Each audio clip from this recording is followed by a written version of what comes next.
Olá pessoal, sejam todos muito bem-vindos ao nosso Minuto de Reflexão. Hoje é dia 27 de abril de 2020. Mais um trechinho para a gente poder conversar aqui. Vocês já ouviram falar sobre a passagem lá no capítulo 7 do Evangelho de Mateus, item 13 e 14, falando sobre a porta estreita e a porta larga? A porta estreita é importante a gente entender que é a porta em que a gente tem mais dificuldade em transpor, porque ela é estreita. E para que a gente consiga transpor, nós temos que ter comportamentos retilíneos, comportamentos retos, conforme a lei da natureza nos convida a praticar. O Evangelho é uma forma de a gente praticar as leis da natureza.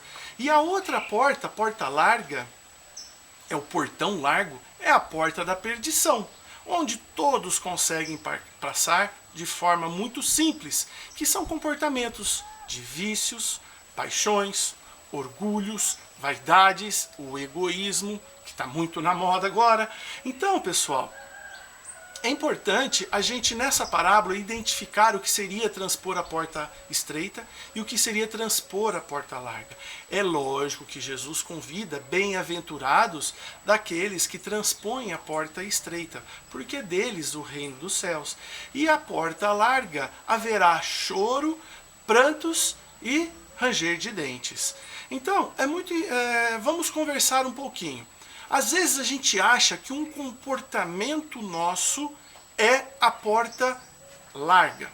E a sociedade impõe dogmas e crenças que antigamente eram válidas. Só que hoje já rompeu tantos dogmas. Eu vou dar um exemplo aqui.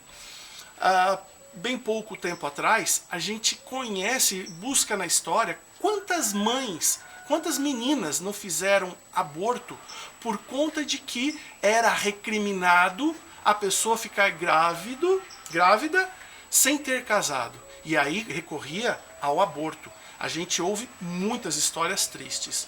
Lógico que você abortar é transpor a porta larga. Porque a sociedade impôs uma condição frívola, uma condição que não tem sentido. E aí a gente precisa nos libertarmos dos dogmas. Que é coisa mais linda do que uma mãe gerar uma criança e por causa de um preconceito ridículo de que antes do casamento não pode engravidar, as pessoas, muitas e muitas pessoas, praticam o aborto. Então a gente precisa começar a quebrar paradigmas. Como? No Evangelho. Tá? Conhecer o Evangelho e, lógico, praticar o Evangelho. Por isso a gente é repetitivo. Faça o Evangelho no lar. Você, a sua família. Mais um exemplo, só para a gente poder eliminar os nossos preconceitos. Uma pessoa que é dependente químico, ela vai atravessar a porta estreita ou a porta larga da perdição?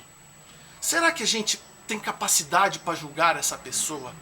Às vezes, muitas vezes, essa criança pediu para nascer num lar desestruturado, um pai que era ausente, uma mãe que talvez não desse muita importância para essa criança, não educou de forma correta, e lá para os seus 17, 18, esse adolescente começou a partir para as drogas.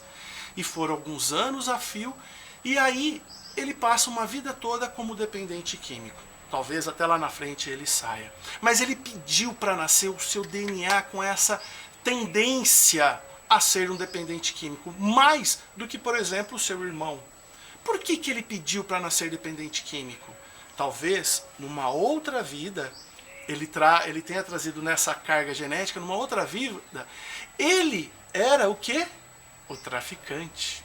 Quem que é pior, o traficante ou o dependente químico? É lógico, aquele que trafica, que leva a pessoa na condição de dependência química, está passando numa situação pior. E aí ele olha, vê, se arrepende. Puxa, eu era traficante. Olha quantas famílias eu destruí por conta do meu tráfico de drogas. E aí ele pede para nascer numa família desestruturada, que o receba, para que ele caia nas drogas e aí ele sinta na pele, de uma forma que ele consiga falar, nunca mais eu serei traficante.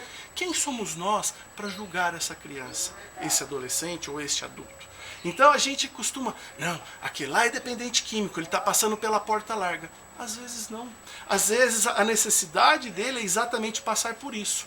O passar da porta estreita dele, seja a meta dele não roubar, talvez, e ele conseguiu, mesmo com a dependência química, não roubar, não matar e fazer coisas piores. Coisas que antes estavam muito próximo a ele, e ele conseguiu vencer, e ele conseguiu transpor a porta estreita, mesmo com toda essa dificuldade.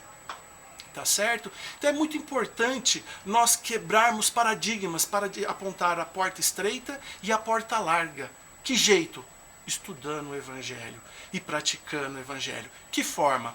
Orando e vigiando diariamente os nossos comportamentos. Tá joia? Espero que vocês tenham gostado desse vídeo. Um beijo no coração de todos e até o próximo.